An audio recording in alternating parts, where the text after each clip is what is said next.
क्योंकि जो भी पैसा यज्ञ में आता है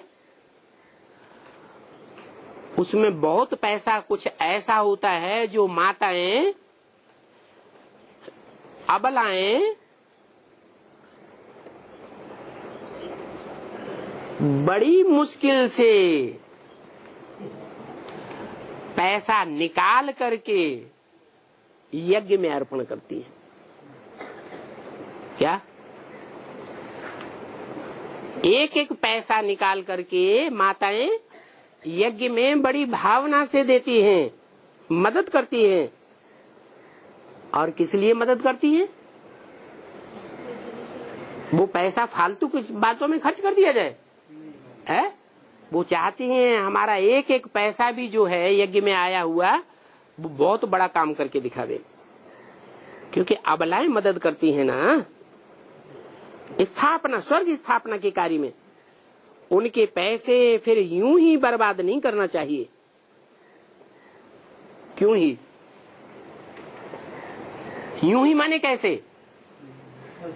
कि उन्होंने जो पैसे दिए हैं वो श्रीमत के बरखिलाफ काम में न चले जाएं। जैसे श्रीमत है कि तुम बच्चों को महलमाड़ियां, अटारियां, प्रॉपर्टी नहीं बनानी है अपने नाम से। क्या बड़े बड़े महलमाड़ियां उठा करके खड़े कर दिए, अंडरग्राउंड कंक्रीट के मकान बना दिए, उसमें अबलाओं का, बांधेली माताओं का पैसा, जो थोड़ा थोड़ा पैसा इकट्ठा किया वो उसमें लगाई दिया। बाबा कहते दुनिया का तो विनाश होने वाला है। ये मकान, ये जो ऊंची ऊंची बिल्डिंगें दिखाई पड़ रही हैं, ये सब खलास हो जाएंगे कि रह जाएंगे? तो ईश्वरीय यज्ञ में जो पैसा आया जिससे ये महलमाणी अटारी बना करके खड़े कर दिए, ये पैसा बर्बाद चला जाएगा कि आबाद होगा? बर्बाद चला जाएगा। बाकी माउंट आबू में जो मकान बनाते हैं, मधुबन में जो मकान बनाए जा रहे हैं, उनमें तो बच्चों की परवरिश विनाश के टाइम पर होगी। उसके लिए नहीं बोला। कहाँ के लिए बोला? बाहर की दुनिया में कहीं भी महलमाड़ियां, अटारियां या प्रॉपर्टी आदि बनाने की दरकार नहीं है। तो पैसे बर्बाद नहीं करना चाहिए। माताएं, अबलाएं, कुब्जाएं तुम्हारी परवरिश करती हैं। फिर तुम्हारा काम है जब अकाल पड़ेगा कि नहीं?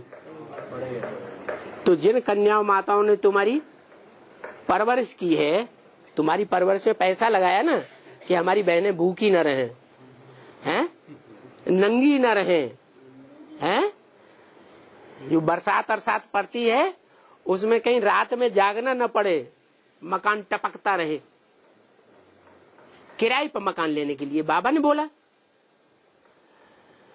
तो इतनी माताएं तुम्हारी संभाल करती हैं तो किस दृष्टि से करती हैं? जब अकाल दुकाल पड़ेगा तो तुमको उनकी परवरिश करनी है। ऐसे नहीं तुमने यज्ञ में पैसा दिया था वो तुम्हारा खलास हो गया, अब तुम यहां क्यों आई? नहीं, हमारा फर्ज बन जाता है कि उन कन्याओं माताओं को जब दुनिया उनको ठुकराए देगी, तुम सब द्रौपदियां हो, बोला कि नहीं? तो सब द्रौपदियों को दुर्योधन दुशासन ठुकराएंगे या नहीं ठुकराएंगे? ठुकराएंगे। तो तुम बच्चों का फर्ज है कि उनको परवरिश अच्छे से करना, उनकी परवरिश भी करनी है। ये तुम्हारा काम है।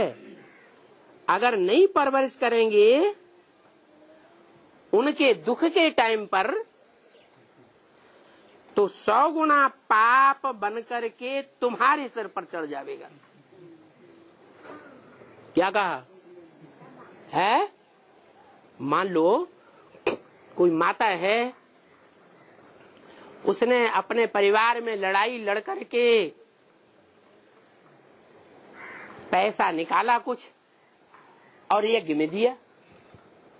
या मकान ही निकाला दिया, और उस बूढ़ी माता को पैसा लेकर के, धन संपत्ति लेकर के लेने वालों ने बाद में दूध की मक्खी की तरह निकाल के फेंक दिया। उसको लौकिक परिवार वालों के घरों में बर्तन साफ करके अपनी जिंदगी गुजारनी पड़ रही है। ऐसे ढेर के ढेर मिसाल मिलेंगे। तो पाप हुआ या पुण्य हुआ? अरे ईश्वर के परिवार के बच्चे और ऐसे ऐसे काम करते हैं कि सारी धन संपत्ति हड़प ली और फिर दूध की मक्खी की तरह निकाल के फेंक दिया। ये ईश्वरीय परिवार है?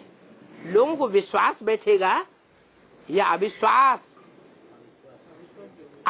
बैठ जाएगा तो 100 गुना पाप का बोझा चढ़ जाता है। बाप तो कहेंगे ना कि अच्छा पुरुषार्थ करके ऊंच पद पाओ, गरीबों पर, दुखियों पर रहम करो, गरीबों को पैगाम देते रहो। जो दुखी आत्माएं हैं, यज्ञ से वंचित हुई आत्माएं हैं, उनको पैगाम देते रहो ईश्वर का कि ईश्वर बाप प्रैक्टिकल में सृष्टि पर आया हुआ है, गरीब निवाज बाप आया हुआ है।